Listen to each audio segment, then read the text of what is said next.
24 hours before Yogi Adityanath, the Chief Minister of Uttar Pradesh, was to visit the Gorakhnath temple, a sickle or machete-wielding man tried to forcibly enter the mutt.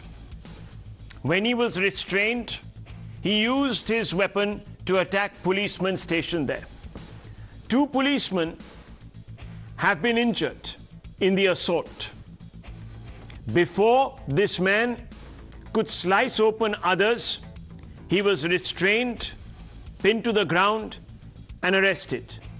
The attacker is now in custody and he will stay there for 2 weeks. He has been identified as Murtaza Abbasi, who happens to be an IIT graduate. Those who were witness to the horror that lasted an agonizing 90 seconds said that they heard Murtaza Abbasi chanting Islamic slogans. The UP police has now come out and said that the Gorakhnath temple attack is being deemed a terror incident. Listen in. अपने साथियों के साथ मिलकर उस व्यक्ति को काबू किया तथा उसकी गिरफ्तारी की। उस व्यक्ति के पास से जो चीजें बरामद हुई हैं, वो उन चीज़ों को देख के लगता है कि एक गंभीर बड़ी साजिश की तैयारी थी और इसमें जैसा कि एसीएस होम साहब ने बताया कि हम लोग इस चीज़ से इनकार नहीं कर सकते कि आज के डेट में ये आतंकी घटना नहीं थी। The suspect, Murtaza Abbasi, much like the prime accused in the 9/11 attacks and several others in Europe, is a highly educated Muslim youth. While his family says he's been mentally disturbed for a while, the police believe he might be affiliated to a group from Nepal, a terror group from Nepal that surveyed the temple a few days ago. That's what we are being told, viewers. The BJP and the right-wing claims that Murtaza is a victim of Islamist radicalization. They're also questioning the silence of opposition parties on the matter. Now, viewers, the opposition has been attacking Hindu fringe groups for weaponizing the slogan Jai Shri Ram, saying that attacks have taken place on Muslims in the recent past, that when these attacks have taken place, they have been asked to chant Jai Shri Ram. In fact, viewers, in this particular incident, eyewitnesses have come out and said that this man chanted Allah-Hu-Akbar as he went about terrorizing the locals and brandishing this machete. You can see some of those pictures on your screens. And this went on for a while before, as I told you, he was overpowered, brought to his knees by a large number of bystanders. It wasn't easy because he was, viewers, in no way opposed to using his weapon to cause bodily harm, even take a life. What is really striking, viewers, is that the opposition in this case, despite the evidence that suggests that this individual was highly radicalized, has maintained a stoic silence.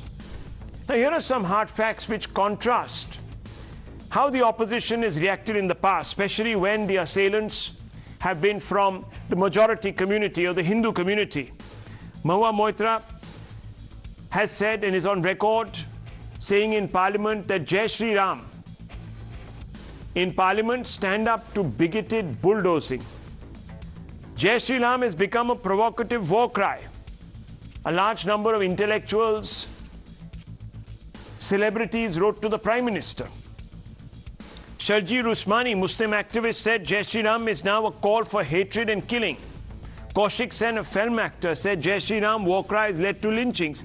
There are several instances, viewers, when political parties have come out and said this, especially those in the opposition. Here, of course, as I told you, massive silence. listen to an eyewitness who spoke on camera and recited what actually was said. Before that, listen to the accused also, viewers. Listen. मेरे बड़े पापा थे, आप पता है सामान आया है, बताया? हाँ बताया आगे बताया। तो उन्होंने कहा देखो भाई ये थोड़ा सीरियस लग रहा है, सीसीटीवी देखा सबको लग रहा है कि पुलिस वाले हैं और ये सामान का ऐसे कह रहे हैं और सीरियस लग रहा है, तो देख लो भाई क्या है कि यहाँ रहा कहीं जाओगे। तो हाँ हमें लगा कि हाँ हो सकता है रात 3 बजे आकर हम पुलिस गए, फिर हम डर गए बहुत ज़्यादा डर गए। तो हम नौगढ़ के निकल लिए एक बैग लेके जो काला बैग वही, फिर वहाँ से नेपाल चले जाएंगे। नेपाल में मतलब किस बात का डर था तुम्हें? कुछ है क्या प्रॉब्लम? पुलिस इन्वेस्टिगेशन में डर रही। अचानक आदमी बड़ा सा हंसुआ लेके अचानक पुलिस वाले पर हमला किया है।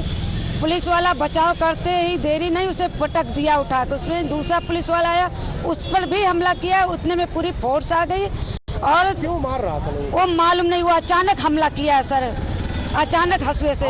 देख रही थी? मेरे सामने का आंखों देखा है सर। वो कम से कम काला सा था और कोई साफ सुथरा नहीं था, थोड़े गंदे में ही था। पुलिस वाले सर 3-4 तो घायल जरूर होंगे। उतना में मैं अपनी जान बचा के खुद ATM के अंदर छिपी थी sir.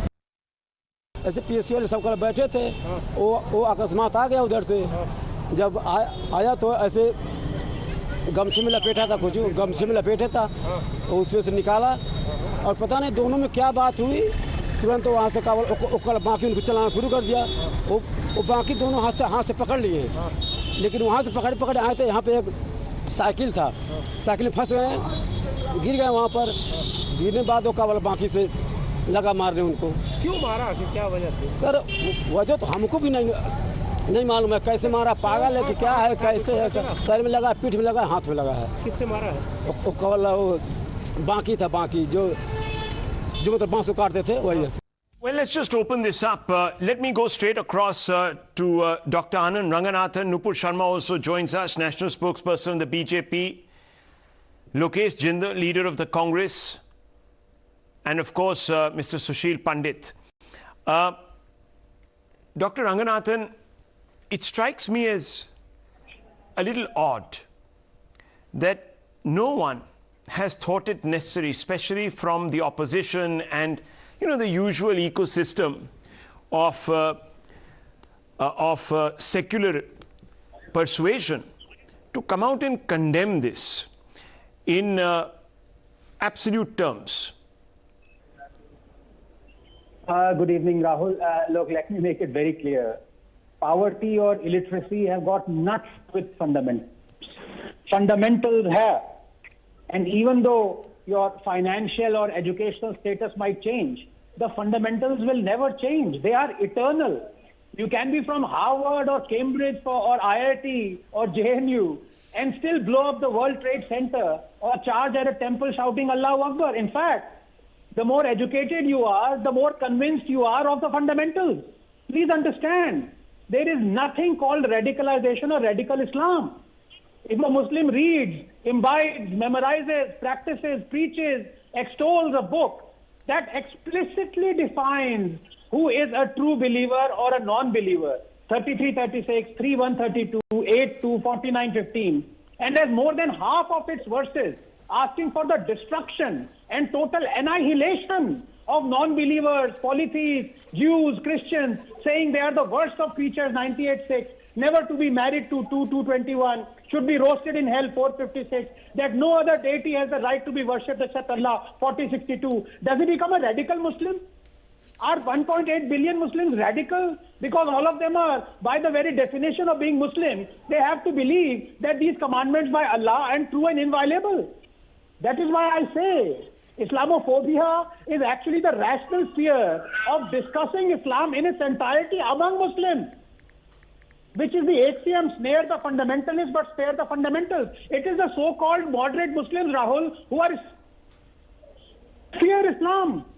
They fear to bring out the commandments of their holy book in their entirety on Jews, Christians, Hindus, homosexuality, apostasy, heresy, dress code, wife beating, blasphemy, because they fear being called illiberal and hypocrites. So they end up condemning and branding as radicals the Muslims who are faithfully following the fundamentals. Another thing, prison time, I'm afraid, is useless, because a prison is supposed to reform you, your thinking. But in this case, you are forbidden to reform the fundamentals.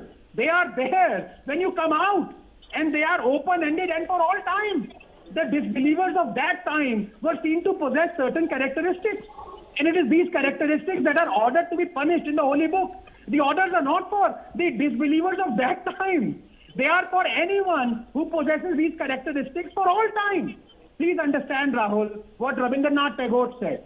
Quote, Islam has distinct enmity against all other religions. It is not just satisfied with observing its own religion, but is determined to destroy all other religions, unquote. Or what Ambedkar said, quote, the brotherhood of Islam is not the universal brotherhood of man. It is the brotherhood of Muslims for Muslims only. Islam is a closed corporation, and those who are outside the corporation, there is nothing but contempt and enmity, unquote. Rahul, just 10 seconds. Now, will you call Tagore and Ambedkar Sanghi bigots? I know you can call me Sanghi bigot, but will you call Ambedkar and Tagore Sanghi bigots? Hindus may not like it, but the fact is they are living on borrowed time. Well, strong words and sentiments. Lokesh Jindal of the Congress Party. Look, I am drawing your attention, Mr. Jindal, to a tweet of June 25th, 2019, 8:47 p.m. You're free to go over this. It was tweeted by Sashi Tharoor, and it said, Jai Shri Ram, exclamation, a cartoon by someone called Satish. And it shows some fringe elements attacking what is obviously a Muslim tied to a tree, and these Hindu elements are shouting Bolo Jai Shri Ram, and there is a extremely upset, imploring Lord Ram, saying, please, not in my name. And there are several such chastisements of Hindus for, in the words of certain secular individuals, politicians, weaponizing Jai Shri Ram. Why hasn't the Congress today come out and, on the basis of the facts that have been recorded by the police, condemned this individual, this youth, for weaponizing an Islamic slogan, an Islamic religious slogan? Lokesh Jindal. Yes. Good evening, Rahul. Today, this incident that we are talking about, it reminds me of Émile Durkheim, a French sociologist, who talked about the concept of fatalistic suicide. Now, what Durkheim says is that when a person is excessively regulated, when their futures are pitilessly blocked and passions violently choked by oppressive discipline, they intend to commit fatalistic suicide. Now, this particular individual, who is a IIT Mumbai graduate as per the news, now who has been identified as Ahmed Murtaza Abbasi, now this individual displayed all these forms of traits. And when we are talking about such a form of an incident, that has to be dealt as an that has to be dealt with the ordinary course of law. It has to be treated as a criminal offense. That involves section 307, at the most section 353, and it involves an ordinary course of law. But what do we see? The state is finding reasons so as to impose UAPA, so as to target every individual as terrorist. This is nothing but authoritarianism. A state has to act as a paternal despot. If at all, it has to act as a despot. We cannot expect the state at its whim and fancy to invoke all forms of draconian laws and time and again put every case into the ambit of anti-terrorist squad. What I want to ask is, every person has to be treated as a human first, and then all forms of identities and beliefs that are associated with are you that saying person. that the Congress party now will decide what case should be treated under UAPA, as a UAPA case, what should be treated as a act of, as you said, fatalistic suicide, quoting a French philosopher, etc. Is that what you're saying? Just first answer that and clarify this, please. Sir, I would say, be you ever so high, the law is above you, and at all there's a natural law. So the law should not apply to certain people. Okay. Aspects, human. Because they were driven to fatalistic suicide. Okay, everyone. Two hands have gone up, Nupur Sharma and Dr. Ranganathan. I think Dr. Ranganathan went first, so I'll just give him 30 seconds on this. Dr. Ranganathan, yes, and then I want to bring in Nupur Sharma to answer Mr. Lokesh Jindal of the Congress. Yes. Thanks, Rahul. I won't take more than 30 seconds. As for my good friend, Mr. Jindal, I'm just absolutely shocked by this rationalization of what is obviously an attack or a semblance of a terror attack. I mean, this is the same rationalization, Rahul, if you remember, that a journalist from your fraternity, I don't want to name her, rationalized the exodus and ethnic cleansing of Kashmiri Pandits in 1990, that they had monopolized the jobs. This is the same rationalization that comes after every terror attack, that people died on the pavement not because of the terrorist who plowed them with a truck, but because of the truck. Can I ask him, when he's talking about suicide, was it the same that applied to Muhammad Atta, who rammed his airline into the Twin Towers? Was that also committing suicide? And number two, if he wanted to do this, why did he not do it in front of a mosque? Why did he not try to enter a mosque shouting Allah-Hu Akbar? Why did he choose Gorakhnath temple? Well, let me tell you, also this individual was certainly not oppressed. He got admission on merit to one of India's best engineering schools. Clearly, he was never discriminated against as far as education or the imparting of education is concerned. He probably went to a good school, college, etc., as we know. So I'm really not getting this. But nonetheless, this is the Congress's point of view, and it's the Congress's point that we are now debating here. Sharma, please respond on the points that are being made. Let's bring the visuals back of that attack in Gorakhnath, Pete. Yes. Nupur Sharma. Well, Rahul, what not only me, but your panelists and also all your viewers just witnessed is an absolute attempt to romanticize what can clearly be seen to be a terrorist attack. You've been showing visuals. You said it right. Not that the young man was actually bereft of any opportunities. He studies, or rather is studying at the very prestigious IIT. Studied. Very few people get admission there. It's not a case that he's been snatched of his identities. Most certainly not. But the Congress spokesperson here trying to take away from it the very basic ingredients of the crime. Allah-Hu Akbar is certainly a religious war cry, and most certainly with the, with his machete or with his knife, whatever he had in his hand, he was not trying to, perhaps shower love upon Hindu unsuspecting constables. So just imagine, just switch roles here. This Congress spokesperson actually made this, believe in humanity. His passions were blocked, and God knows what all romanticism he attempted to do on your TV debate right now.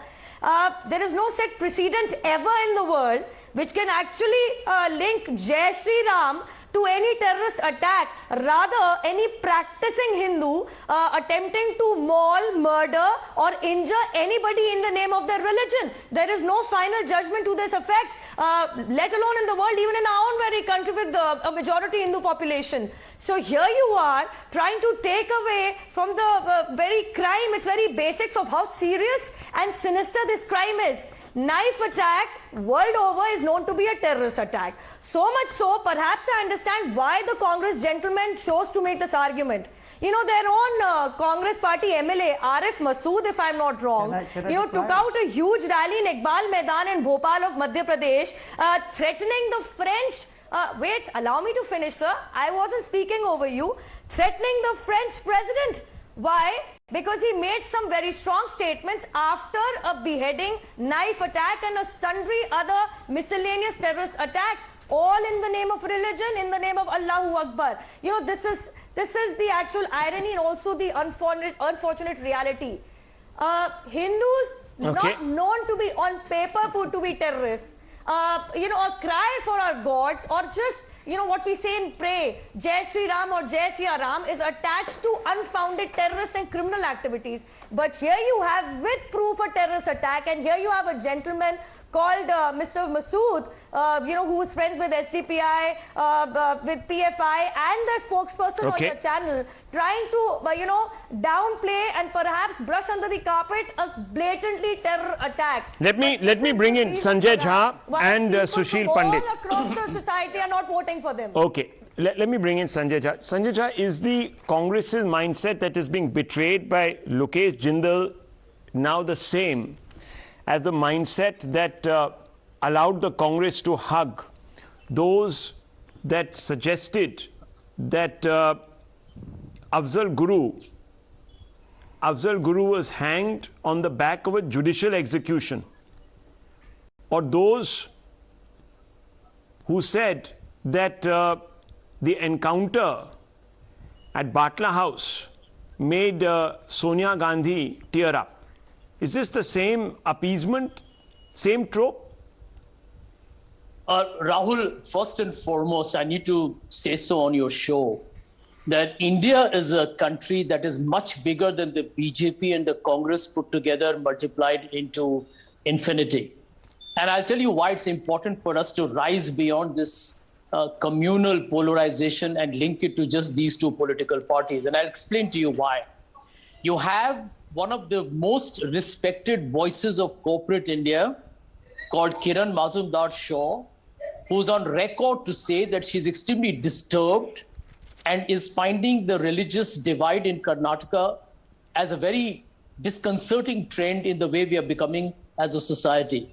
What you are doing on your show today is absolutely correct, that at the end of the day, any fundamentalist, extremist, whatever they may be, if they indulge in violence, it has to be condemned in the strongest terms. I have seen, when you mention genocide and bigotry, Rahul, please ask the BJP spokesperson and many other supporters of their ideology who are there on the panel today, I assume, to kindly explain to me, how do you explain a Narsinganand who's out on bail now comes to Delhi, one who spoke about the genocide of Muslims, who is now talking about taking up arms against Muslims? You know something, Rahul? There are 200 million Muslims living in India who are brothers and sisters of ours. Yours, Anand's, Mr. Pandit's, Nupur's, Lokesh's and mine. We cannot afford to fracture our country because we have decided at the end of the day that there's a political party that is winning and that suits their political agenda. I think the BJP must be gloating today because they're getting the kind of violent manifestations from the minority community that they seek. And I condemn the violent behavior that you're showing on your program. It's wrong. It's terrible. It has to be not just condemned, the perpetrator must be punished. But we have to look at who's instigating this culture in our country. So are you saying, for example, just 30 seconds ago, or just before you started speaking, the story that we just broke of a Kashmiri Hindu being attacked in the valley, that he kind of brought it upon himself? I mean, are we suggesting that? Because, you mentioned Narsingananda. Now, this man was arrested. There is no palpable... Look at his audacity. Just give me 30 seconds. Look at his audacity. 1 second. He's speaking in Delhi under Prime Minister... 1 second. Look, I'll tell you something. There are a number of people who speak in Delhi right under the Prime Minister's nose, and they also happen to be from the minority community. In fact, some of them even threaten the Prime Minister. Look at their audacity. There was a chap called Masood from your party, the Congress, 5-year-old child, who came out and said that I will cut Mr. Modi into boti, as you remember. So, audacity is never lacked by individuals who Rahul, we also know who are kind of bigoted. We also know Maya Kodnani. 1 second, Look, I am not sitting here and saying that, hate is a one-way street, please. Sure, all I'm saying is very clearly that we should be rising above our politics to condemn equally, with equal vehemence, anyone who decides to indulge in this. Yeah, but we can't. Rahul, but we can't. Rahul, that's why. And then we are selective, and then you create the allowances. I think Dr. Ranganathan, 1 second, he wants to come in. 1 minute. Okay, 1 minute. Right. Anand has spoken quite a bit. Give me my 30 seconds. Yeah. The truth is that Anand, Nupur Sharma, Mr. Pandit, Lokesh and I come very often on your program, and our political, shall we say, preferences or propensities are pretty much explicit to the viewers. What about Kiran Mazumdar-Shaw? She is, I think, one of the most globally respected voices of India. When she tells you that the BJP government in Karnataka is trying to polarize society, I think we should rise above it in a bipartisan way. Okay. That is, to my mind, a very serious indictment of where we are quick responses as a democratic society. Fair enough. Quick response. You've latched on to Kiran Majumdar-Shaw. Okay. Quick responses. Yes. Dr. Ranganathan. Yes. Now, this is where my good friend Sanjay, true to his nature, is muddying the water, because Kiran, he mentioned Miss Kiran Mazumdar-Shaw, with due respect. Miss Kiran Mazumdar. Now, Sanjay, I didn't interrupt you. Please give me 30 seconds. Please. Thank you.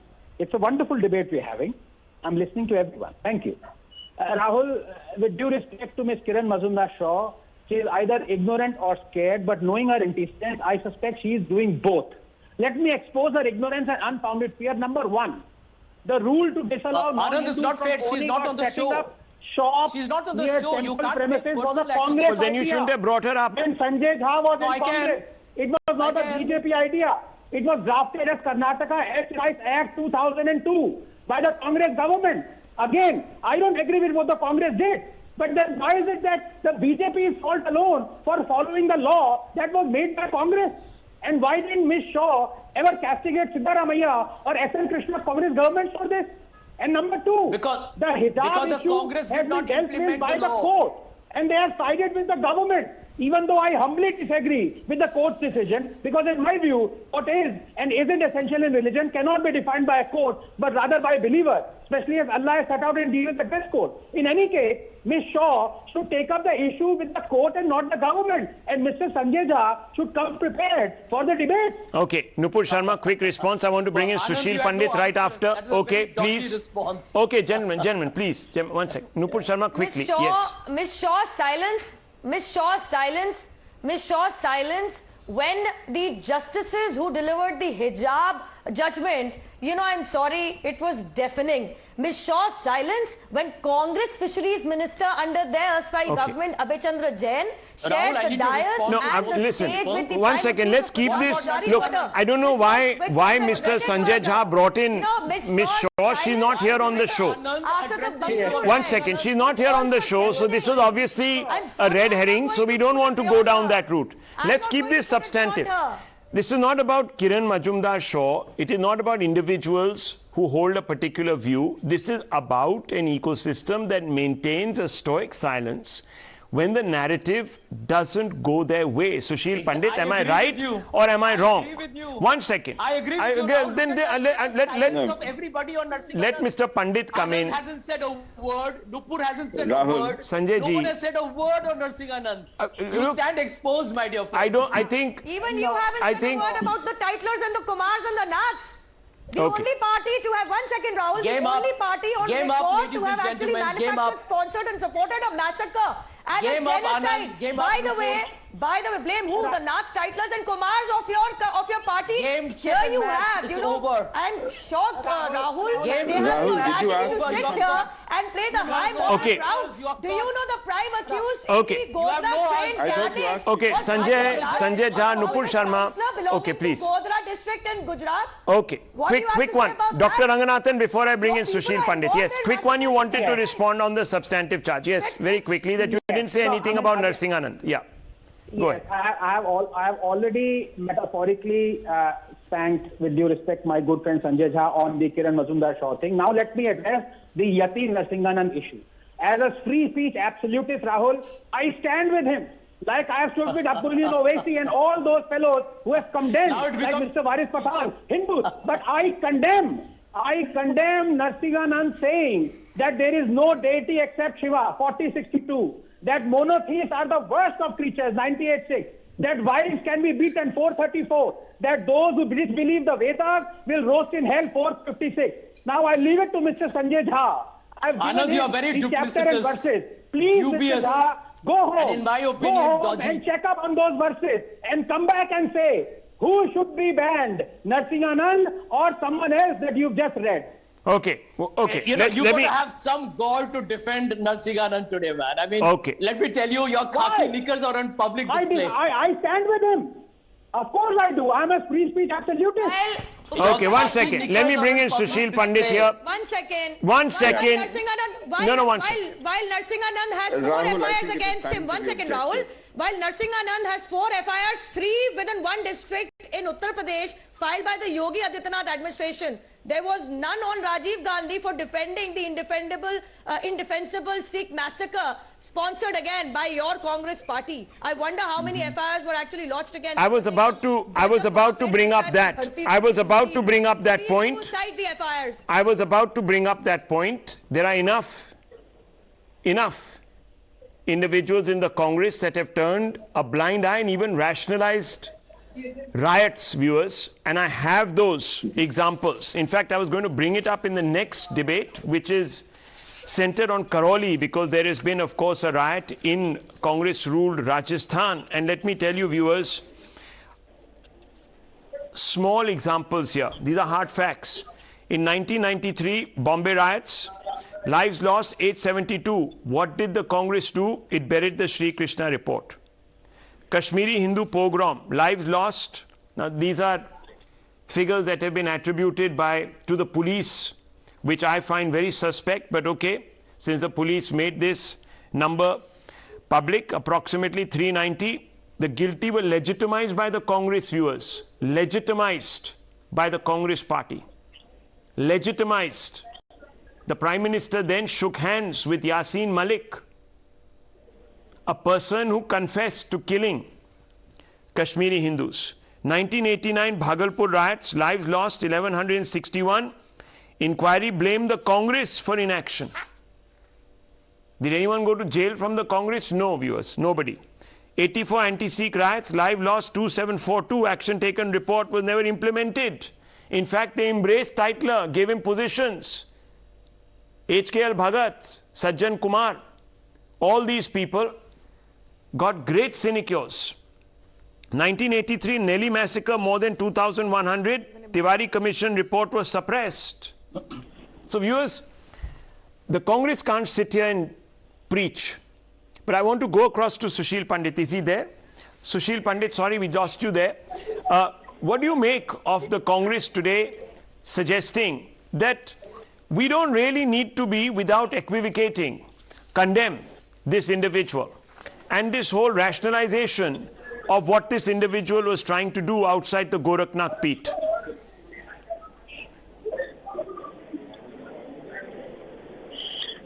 Rahul, you asked me? Yes. I think it's time to be a little objective and not hide behind Kiran Mazumdar Shaw or, for that matter, Yati Narsinganand. This man has been described towards the end of your introduction as some kind of a victim of radicalism. I think he could be anything but a victim in this case. Victims are others who've been slashed and terrorized by him. He is not the least a victim to start with. Number two, there's a very elaborate rationalization by the Congress spokesperson saying that he is under some kind of subjugation and oppression. I think we need to apologize for our existence, because as a kafir, my sheer existence must be oppressive to an ideology which abhors us and which wishes us away, and therefore has to go through considerable trouble trying to exterminate us. They did try to exterminate us from Kashmir. They've succeeded in a large measure. But since we exist to tell our tales, it must be really oppressive, which is why our film is oppressive. The details of our extermination, our genocide, are oppressive. And I'm sure very soon that will be cited as an example. I'm surprised Sanjay Jha has not cited the film as one of the provocations for this attack. There should be soon all kinds of concoctions to rationalize this attack. The sheer existence, and not just existence, defiance of jihad must be oppressive on jihadis. And we must apologize for that, shouldn't we? All kinds of reason, all kinds of evidence marshaled by Dr. Anand Ranganathan, needn't be repeated here, must be oppressive. because it blows a hole in the entire victimhood story of these machete-wielding people. And I would like to ask the BJP spokesperson, you know, we have a perfect example here. In one hand, he has laptop and also a chemical engineering degree. On the other hand, probably he doesn't have Quran because he has it in his heart and mind. He had to wield a machete in the other hand. We have a perfect example of a great liberal student from radical ideology trying to be the ardent bhakt of Bharat Mata. What's gone wrong? He's got the computer, he's got a chemical engineering degree, he's also got the Quran. Where are we going wrong? Why aren't we finding wonderful, great patriots out of madrasas? We must be asking this question. There are crores and thousands of crores going into scholarships producing these gems. Rahul, can I make a short point? No, let him finish. Why are you stopping him from making his point? Crores in scholarships trying to produce these gems, and then we wonder where is jihad sprouting from. Yeah, I mean, I was shocked. I was shocked when Mr. Jindal came up with this fatalistic suicide hogwash, to be honest. I mean, this will take us down the paths to anarchy and all sorts of extremism if we constantly supply all sorts of rationales. No, one second. Sanjay Jha, look, I think... I would love Mr. Pandit to respond. No, you know, I'm getting visuals. No, he made some... No, you respond. No, 1 second. Sanjay Jha, just respond. Just respond to me right now. Forget Mr. Pandit. 1 minute, please. I'm going to show you visuals of an attack in Kashmir, viewers. In Kashmir. Right now, it has taken place in the last half an hour, 40 minutes. We just broke it. And what do these visuals tell us? That a Kashmiri Hindu has been targeted. Now, viewers, you tell me, how is this possible? How is this possible if the assailants were not communalists? Why would they be picking on him? Think about it, viewers. Think about it. Those pictures are in. And we are going to be playing those pictures right now. Yes. Sanjay Jha, I want you to answer. What rationalization will you make now for the terrorists, for the bigots who attacked this gentleman for being a Hindu? Yeah, okay. I'm answering your question. I'm answering your question. Before I do that, a quick response to Mr. No, you answer my question. Is religion not being weaponized in the case of this Kashmiri Hindu? It's a very simple question, sir. Yeah. Hear me out. I'm wanting you to answer me this question. Rahul, when weaponization happens, when dog whistle politics happens. Sir, let me tell you, let's not use these woke words. Where he says, let's stop using these woke words that we don't understand and comprehend fully. Make out the culprits. We are sounding so much. Anyway, let me respond to Mr. Pandit. No, you please respond to the question I've asked you, because it directly feeds into what is happening. It directly feeds into what has happened in Gorakhnath, sir. Please answer me this question and be upfront, put your hand on your heart and say this is condemnable, that religion is being weaponized. And both these examples that I've cited are of that. My heart, let me answer you. Hear me out. Take a deep breath. By the time you take a deep breath, I'll be done. Okay. Mr. Pandit, are you aware of an IIT student who actually threatened to rape a young child of India's captain, Mr. Virat Kohli? He was poisoned. His mind was communally infiltrated with the most ugly hate possible. You know why? Because Mr. Virat Kohli spoke up for his cricketing colleague Mohammad Shami. Do you know that? Did you condemn it? This is what happens when you make a society completely violent and ugly by spreading nothing but religious divide. This is the kind of what I call as vitiated. Right. So who has done so? Who has done so in Kashmir? Can you answer that point? Sanjay Jha, where Hindus were singled out, pulled out of their homes, butchered and killed. Just tell me, who has done it? It was, Rahul, it was wrong. No, you tell me who did it. You tell me who did it. We all know it's wrong. Who joined the BJP. We all know it's wrong. You tell me who did it. Don't talk about Jagmohan. Talk about the attacks that took place. Talk about the fact that you shook hands. That your Prime Minister shook hands. that your Congress Prime Minister shook hands with the butcher of Kashmiri Hindus? What made him do that? I want you to answer this question. Why did the BJP back Mr. Vishwanath Pratap Singh's government? Let them answer. Let Mr. Pandit answer that question. Do you know After all, when the killings happened? Let me bring in Mr. Sushil Pandit on that. Mr. Pandit, respond to Sanjay Jha, who's completely ill-informed. He doesn't know what he's talking about tonight. Set the record right. No.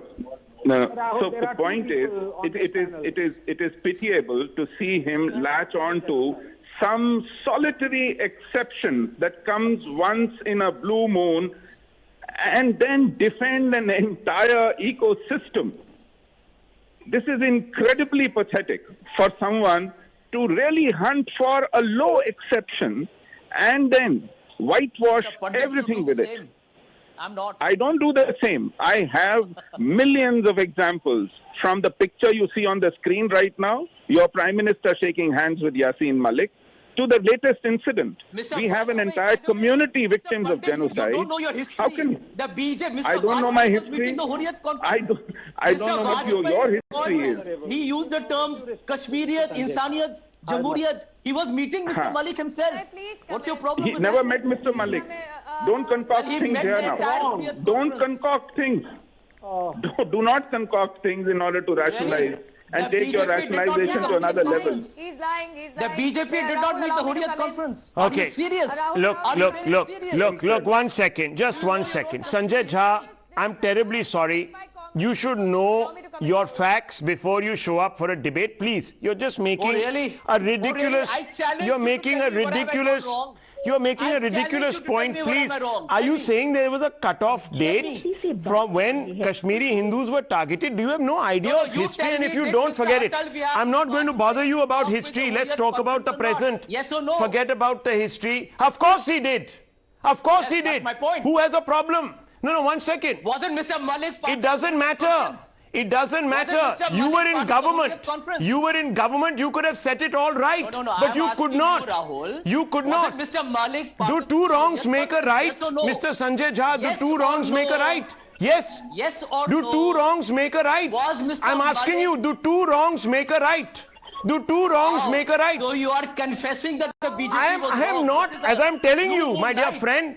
This My is a dear blue friend, moon at night. least we have the gumption to call a spade a spade. Do you? You don't.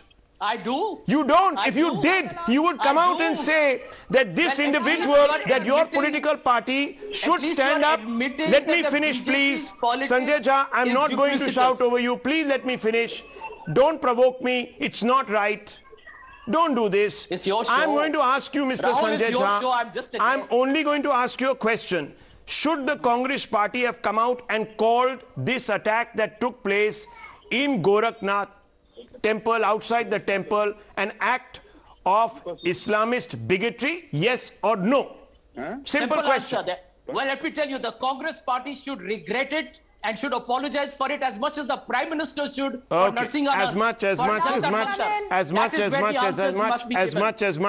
There is never a straight answer. There is always a clubbed answer. Nupur Sharma, quick response. Nupur Sharma, quick response. Rahul, I'm requesting you. You know, Rahul, I think you missed what he said, Mr. Malik. Congress का हाथ आतंकवादियों के साथ, Osama ji, Mr. Malik, this kind of respect from the Congress party can only be for terrorists. You got it right. Mr. Yasin Malik, according to Mr. Sanjay Jha, never met any of the prime ministers of the NDA government. Okay. You know,